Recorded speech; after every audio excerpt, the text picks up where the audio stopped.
নমস্কার বন্ধুরা, আশা করি আপনারা সবাই ভালো আছেন। আজকের ঈদের দিনে অনেক দিন পরে আবার একটা ভিডিও ছাড়ছি।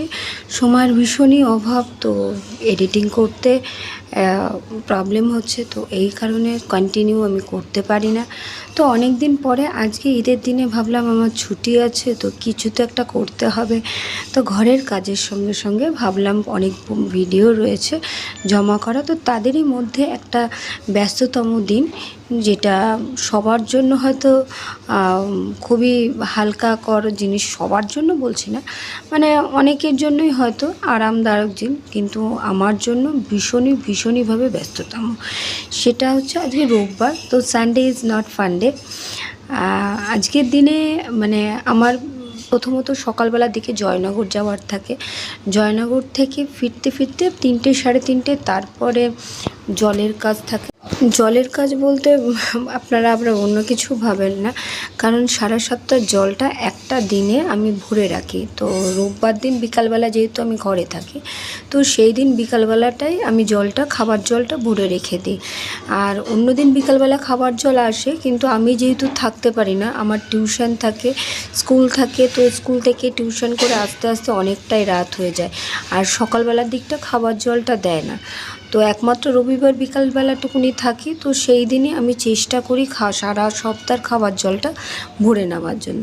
তো খাবার জল অলরেডি ভরে নেওয়া হয়েছে, আর সেই দিনই আমি বিছনার চাদর সমস্ত কিছু পাল্টাই। একে একে চাদর পাল্টে আমি বিছনার বালিশের কভার টাভার মানে পরে রেখে দিয়েছি। আমি যে এই যে মানে সেট আপটা করেছি ঘরের, অনেক দিন মানে পরে আমি দেখাচ্ছি আপনাদের কাছে, হয়তো অনেকের কাছে নতুন আছে।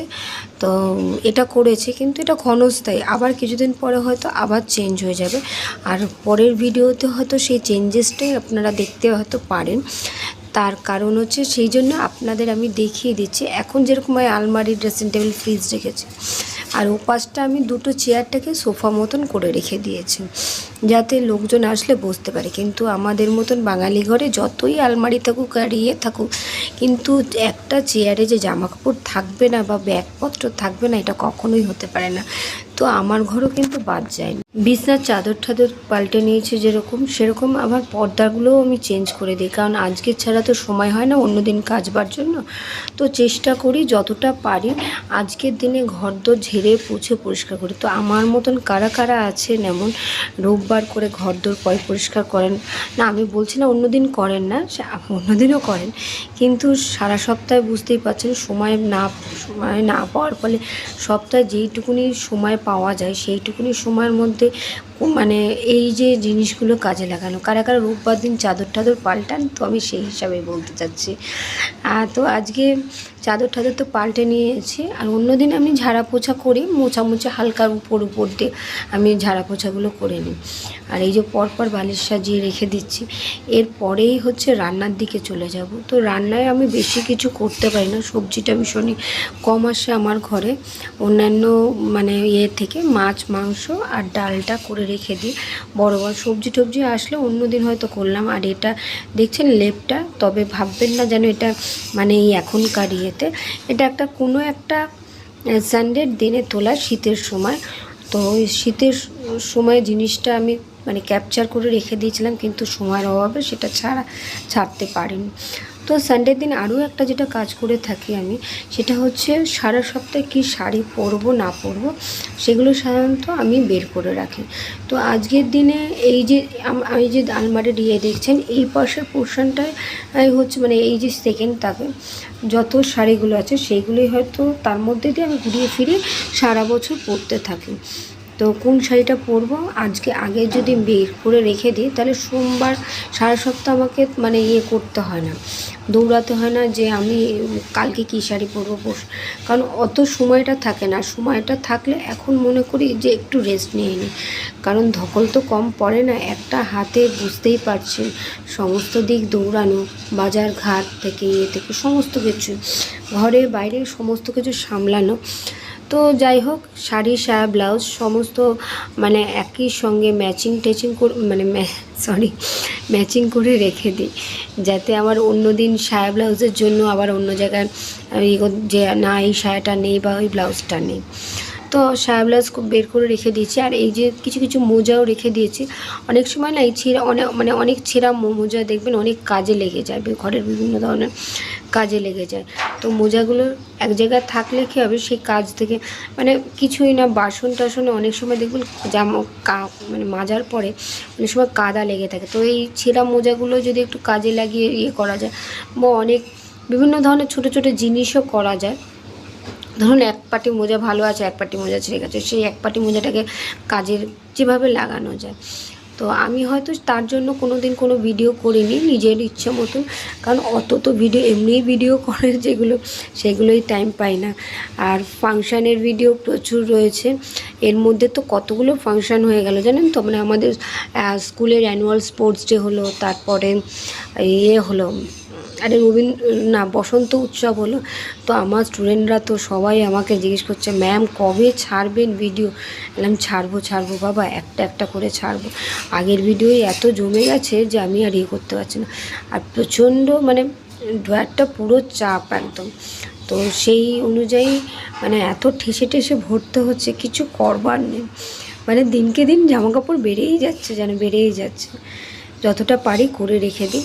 তো এই যে বললাম সমস্ত কিছু গোছানোর পরে এইবারে এই যে দেখছেন সোফা মতন যেটা করে রেখেছি, এবারে এর সাইডে আমি পাই টু পাই যে এটা সোমবার পরবো, মঙ্গলবার পরবো, এমনি করে গুছিয়ে রেখে দেবো। তার উপরে ব্যাগটা তো থাকলো আমার। আর আমার ছেলেরও প্যান্ট থেকে স্কুলের জামা থেকে সমস্ত কিছু সামনে রেখে দিই, যাতে ওরও না খুঁজতে হয় এদিক ওদিক করে। আমি তো বাড়িতে থাকি না, তো ও যাতে সহজেই চট করে পেয়ে যায়।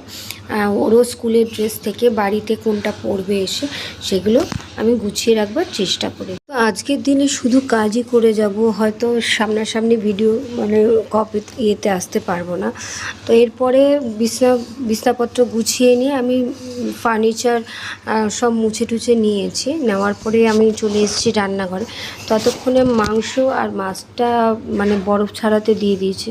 আর প্লিজ আমার কড়াইটার দিকে দেখবেন না, কারণ কড়াইটা প্রচণ্ড পড়ে গেছে। অ্যাকচুয়ালি কি, আমার বেসিনটা যেভাবে রাখা হয় না, বেসিনটার উপরে যে আমি চাপ দিয়ে মাজবো সেটা আমি করতে পারি না। আর নিচে বসে মাজবো সেটা ওইটুকুনি জায়গার মধ্যে হয়ে ওঠে না।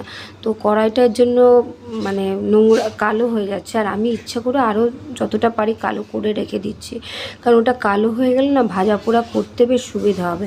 কড়াই আমার রয়েছে 2-3টে, কিন্তু সেগুলো তো সবসময় নাবানো হয় না। আর আমি জানি যে এত ব্যস্ততার মধ্যে সব কিছু কালি করে রেখে দিলে তারপরে আমার মাজতে গুজতে পরিষ্কার রাখতে খুবই অসুবিধা হবে। তো এই কড়াটা আস্তে আস্তে ভাজা পোড়ার জন্য করে রেখেছি। চিন্তা আছে পরবর্তীকালে কিছু নতুন কিছু কিনে আনবার, যাতে কালো কড়াইটা থাকলে তার মধ্যে হয়ে যায়। আর এই কড়াইটাকে আমি পরিষ্কার করে নেবো। সেটা কিভাবে পরিষ্কার করব অবশ্যই ভিডিওতে তোলার চেষ্টা করব। আর সবচেয়ে আর একটা মজার কথা হচ্ছে, এই যে দেখছেন রান্নাঘরটা, এই রান্নাঘরটা কিন্তু আর থাকবে না। এই যে জায়গাটা আমি যে রান্নাটা করছি, এটা কিন্তু আর এরকম থাকবে না। কদিনের পরে যদি ভিডিও আমার যদি পরপর যদি এডিটিং করে থাকে, তো দেখতেই পারবেন আমার রান্নাঘরটা কিন্তু পুরোপুরি চেঞ্জ হয়ে গেছে। তো কিভাবে কি চেঞ্জ হচ্ছে না হচ্ছে আমি সমস্ত কিছুই করব। এখন যে রান্নাঘরটা দেখছেন এপাশে ইটের ইয়েগুলো সব খোবলা খুবলি বেরিয়ে রয়েছে, সেগুলো সমস্ত কিছুই ঢাকা পড়ে যাবে, সমস্ত জিনিসগুলো। তো এখন আমি মাছের ঝোলটা বসিয়ে দিয়েছি। মাছের ঝোলটার জন্য আলুটাকে আগে করে নিয়েছি, কেটে ওটাকে ভেজে নিয়ে আলু যা যা দেওয়ার দিয়ে মশলাপাতি যা যা দেওয়ার দিয়ে, এরপরে আমি যেটা করব এখনও কিন্তু মাছটার কিন্তু বরফটা কিন্তু গলেনি। তো বরফটা ওদিকে গলছে, আমি ওদিকে ঝোলটা করে রাখছি। এরপরে মাছটা ভাজা হয়ে গেলে ঝোলের মধ্যে দিয়ে একটুখানি ফুটিয়ে নিলেই আমার হয়ে যাবে। খুব তাড়াতাড়ি শর্টে করতে হয়, তো শর্টে যেভাবে করা যায় বুঝতেই পারছেন। এই মধ্যে অনেক অলরেডি অনেকটাই রাত হয়ে গেছে ওদিকে গোছাগাছি করবার জন্য। তো চলুন দেখি। সবচেয়ে বড় কথা, মাছ মাংস আমার আলাদা আলাদা করে প্লাস্টিকের মধ্যে প্রত্যেকটা সপ্তাহের মধ্যে আলাদা আলাদা করে আমি বেঁধে রেখে তারপর বড় একটা টিফিন বক্সের মধ্যে রেখে দিই, যে এই সপ্তাহে এই প্লাস্টিকটা ইউজ করবে, এই সপ্তাহে মানে ভাগে ভাগে করে রেখে দিই, না হলে না মানে পুরো আমি মানে প্রথমে না একসঙ্গে মাছগুলো নিয়ে এসে রেখে দিতাম, তো এতে কী হতো পুরোটা বরফ ভাঙতে গিয়ে প্রচুর টাইম লাগতো। তো আবার সেইগুলো আবার মানে পুরোটা বরফ না ছাড়লে করা যেত না। তো এবারে কি হয়, এক একটা প্লাস্টিকে আমার 4 পিস কি 5 পিস মাছ লাগবে, সেটা আমি মানে যদি আমি আলাদা করে রেখে দিই, সেই শুধু প্লাস্টিকটা তুলে নিলাম, হয়ে গেল। তো আপনারাও কিন্তু অনেকে এরকমভাবে অ্যাপ্লাই করতে পারেন, হয়তো অনেকে করেন, ভাবছেন এগুলো আবার নতুন কি, এগুলো তো আমরা জানি। সত্যি অনেকেই অনেক কিছু জানে, আমিও হয়তো নতুন নতুন শিখছি। মানে আগে আমি রান্নাবান্না ধারে পাড়ে যেতাম না, জানেন তো। মানে একদিকে বাপের বাড়িতে মা করেছে, শ্বশুরবাড়িতে শাশুড়ি করেছে, তো আমি রান্নার ধারে পাড়ে খুবই কম যেতাম। তো ওই হিসাবে আমার হয়তো সেরকমভাবে কিছু করা হতো না। আর এই বেসিনটার মধ্যে যত এখন মানে ধরনের ময়লা টয়লা এখন ফেলছি, মানে আলুর খোসা, পেঁয়াজের খোসা, এইসব সমস্ত কিছু ফেলছি। তাহলে কি হবে, পরবর্তীকাল মানে পরে যখন সময় পাবো আমি বেসিনটা থেকে পুরো এক জায়গা থেকে ময়লাটা তুলে নেব, তাহলে পুরো পরিষ্কার হয়ে যাবে আমার। আস্তে আস্তে দেখতে পাবেন, মানে আমি পুরো রান্নাঘর পরিষ্কার করে তারপরে রাত্রেবেলা শুই। তো দাঁড়িয়ে দাঁড়িয়ে আলুগুলো ছিলে নিচ্ছি, মাংসের জন্য রেডি করে রাখছি। তো অনেক আলুতে কী হয়েছে, মানে অনেক পোকামাকড় থাকে বা থাকে, মানে কালো ধরনের পুঁটলি থাকে, সেইগুলো আমি পরিষ্কার করে তারপরে আমি মানে কেটে কুটে ধুয়ে তারপরে রাখি। অনেকেই অনেক ভাবছেন হয়তো যে আমি ভীষণ কিপটে বা অনেক কিছু, কারণ কি আমি আরও একটা কাজ করে থাকি। দেখুন ভাতের এটা আমার ভাত কিন্তু অলরেডি হয়ে গেছে। বলতে আমার অর্ধেক ওটা সিদ্ধ করে রেখে দিই, তারপরে ওটা মানে ওটা যখন ভাতটা যখন হয়ে যায়, চালটা যখন একটুখানি মজে যায়, মানে দুবার ফুট দিয়ে আমি রেখে দিই। তারপরে ভাতটা হয়ে গেলে আপনার থেকে গরমে হয়ে গেলে তারপর আমি ফ্যানটা ঝরিয়ে লাস্টের দিকে আমি গ্যাসের মধ্যে বসিয়ে দিই। এতে অনেককে কিন্তু গ্যাসটা মানে বাঁচানো যায়। তো এটা কিন্তু খুব ভালো একটা মানে এবারে জানি না, অনেকেই হয়তো এরকমভাবে বলে না ভাত নরম হয়ে যায় যায়। আসলে আমি তো ভাত নরম খাই, তাই আমার পক্ষে হয়তো কোনো রকম অসুবিধা হয় না। তো এই যে দেখছেন মাছ মাংস সমস্ত কিছু করা হয়ে গেছে, মানে বরফ ছাড়ানো হয়ে গেছে। এবার একই সঙ্গে তেল নুন হলুদ, মানে কড়াইতে তেল দিয়ে কড়াই গরম করতে দিয়েছি, আর ওদিকে নুন হলুদ মিশিয়ে রেখে দিচ্ছি। মাংসটার মধ্যে আদা রসুন মাখিয়ে আর মশলাপাতি মাখিয়ে রেখে দেবো। তো যতটা পারি এদিকে কাজটা সেরে রাখছি, আর ওদিকে মাছটা এই যে আমার আলু মানে পেঁয়াজ টমেটো কাটা হয়ে গেছিলো, সেগুলো আমি ওর মধ্যে একসঙ্গে ঢেলে দিলাম। আর মাংসের আলুটা আমি এখন করি কি, যতটা পারি শর্টে করবার জন্য চেষ্টা করি। আর আমার আদা রসুনের পেস্ট করা ছিল না, তো ঘরে আদা রসুনের পেস্টের প্যাকেট ছিল আমার, আমি প্যাকেট অনেক সময় এনে রেখে দিই, কারণ ঠেকায় বেঠাকায় লাগে। তো সেটা আমি করে মানে এনে রাখতে কি হয়, অনেক সময় সুবিধা, চটজলদি আমাকে রান্নাটাকে কমপ্লিট করতে হবে আর টাইম মতন খেয়ে নিতে হবে। কারণ সোমবার সকাল থেকেই আবার শুরু হয়ে যাবে আবার যুদ্ধ। যদিও তো দেখলেন আদা রসুনের দেওয়া হয়ে গেছে, এরপরে একে একে অন্য মশলাও দিয়ে দেবো। আর মাছটাও সবই বরফ গলে গেছে। তো এরকমই করি রোববার দিন। কি হয় মানে ভাবি কি যে কী করে রান্নাটা আমার তাড়াতাড়ি করতে হবে, আর এটা কিন্তু আমি সারা সপ্তাহের জন্য করে রাখি। কারণ প্রত্যেক দিনে এসে রান্নাবান্না করব না, সকালের টিফিনের জোগাড় জাটি করে রেখে দেবো, তো সম্ভব হয়ে ওঠে না। ওর জন্য মানে একসঙ্গে করে রেখে দিই, আর যেটুকুনি লাগবে সেইটুকুনি বের করে গরম করে নিই। তো এইরকমভাবে করি।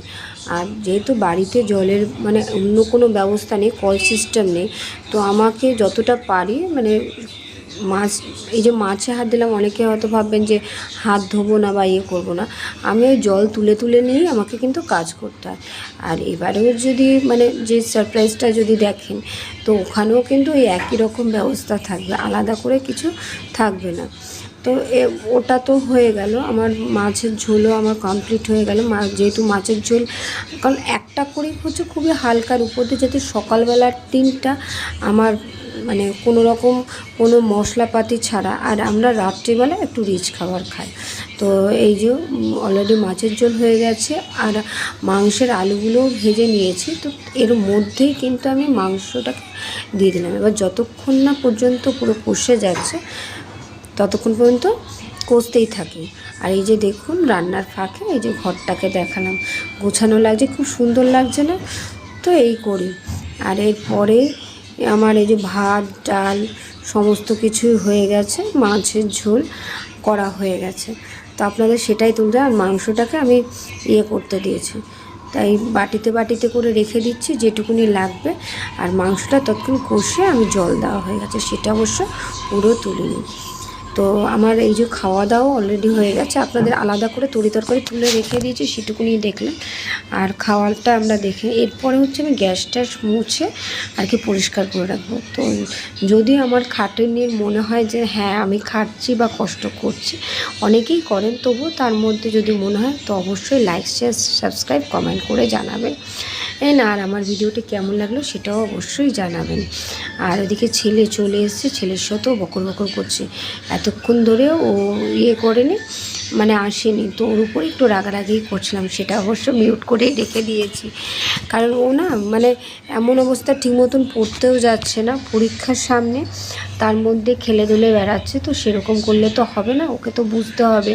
আর এই সময় থেকে যদি ওকে না একটু শক্তপোক্ত করে ধরে রাখে তো অন্য তো মানে করা যাবে না। আর আমি যখনই ক্লিন করি এরকম ডিপ ক্লিন করি, মানে যতটা পারি আমি মুছে টুছে নিয়ে পরিষ্কার করে রাখবার চেষ্টা করি, যাতে ঘরে আরশোলা আর উৎপাতটা একটু কম হয়। কিন্তু বলা তো যায় না, হয়তো এর দিক থেকে এটুকাটা এইসব থাকতেই পারে, তো সেই ক্ষেত্রে হয়তো এতটুকুনি একটু গণ্ডগোল হতে পারে, একটু মানে একটা দুটো আরশোলা দেখা যায়। কিন্তু যতটা পারি আমি ধুয়ে মুছে রান্নাঘরটা পরিষ্কার করে রাখলে কী হবে, এই আরশোলার উৎপাতগুলো হয় না। তো আপনারা সবাই ভালো থাকবেন, সুস্থ থাকবেন, আর আমার জন্য একটু কামনা করবেন যাতে আমার ভিডিওটা কিছুটা অন্তত সাকসেস পায়। তো আর চেষ্টা করব রোজ ভিডিও দেওয়ার জন্য, কথা দিতে পারছি না, চেষ্টা করতে পারি, এইটুকুনি বলছি। তো আজকের মতন টাটা, বাই বাই।